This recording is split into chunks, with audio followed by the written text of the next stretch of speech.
Hey everybody, this is Dr. Paul Martin with Brilliant Life Chiropractic, and I've got another video for you. This one talks about inflammation. Inflammation is a big buzzword. Lots of diseases are diseases of inflammation, usually just going wild, running rampant. There's a lot of them. I've suffered from them for a number of years, including asthma, autoimmune diseases, arthritis. Those are all inflammatory type diseases, and so we tend to throw lots of drugs at these, whether it's NSAIDs or other steroidal anti-inflammatories. I took one myself for asthma. I took an anti-inflammatory steroid for many years, which I'm grateful that I'm not on anymore. And there's a lot of even diets that are marketed as anti-inflammatory. But what is inflammation, and why is it so good or bad? So inflammation comes in a couple of different forms. I tend to classify it as acute inflammation and chronic inflammation. Inflammation is the body's attempt to heal. It's trying to deal with the issue. It's a response to injury or infection or stress that your body needs to adapt to.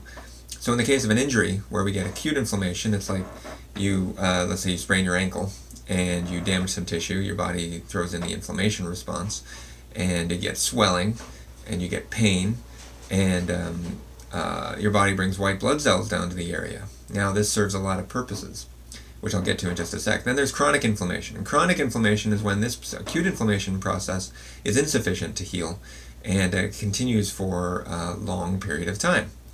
Now chronic inflammation can be brought about by a number of different things.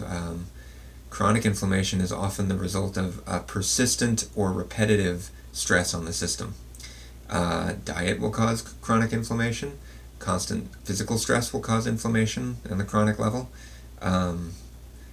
It differs from acute inflammation because it's been going on for so long. Acute inflammation serves a purpose. Acute inflammation happens after acute injury or initial sickness or a toxic exposure to something. And it is a valuable process, and it's not one that you want to stop. Throwing NSAIDs at it, which NSAIDs, as a non-steroidal anti-inflammatory drug, like ibuprofen, will interfere with the healing process itself. It will prevent your body from healing from the injury, from dealing with the sickness. And what it does is it doesn't stop inflammation, it delays it.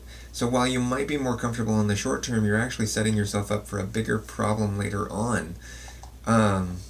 Because acute inflammation, where you get swelling, that provides fluid to the area, which brings with it blood cells. And those blood cells help to either fight infection or to repair damaged tissue, chewing up the bad bits so that they can be healed later. The fluid also provides swelling, and if you've injured something, like you sprained your ankle, then the swelling splints it so that you can't move. The pain that comes with inflammation actually tells you also what you can and can't do, so it informs your healing process. All of this is based on listening to your body and allowing it to do what it needs to do at any given moment. So I'm a fan of heat in acute inflammation processes. However, if it hurts, don't do it. That is my rule of thumb for all of that kind of stuff. And I have used this myself since I've gotten off the ice wagon. My injuries heal more quickly, and I don't set myself up for longer term injuries. So I think that's really important. Inflammation is your body's attempt to heal. Now, if you need help, if you are not sure if the inflammation that you are suffering from is one that you are meant to nurture and support, or if it's one that you should probably try and figure out how to stop, let me know. Email me, message me, call me. I can guide you through that process. I do it with most of my clients who are suffering from inflammation, and they heal faster because of it. So I am Dr. Paul Martin with Brilliant Life Chiropractic, and you deserve a brilliant life. Let it shine.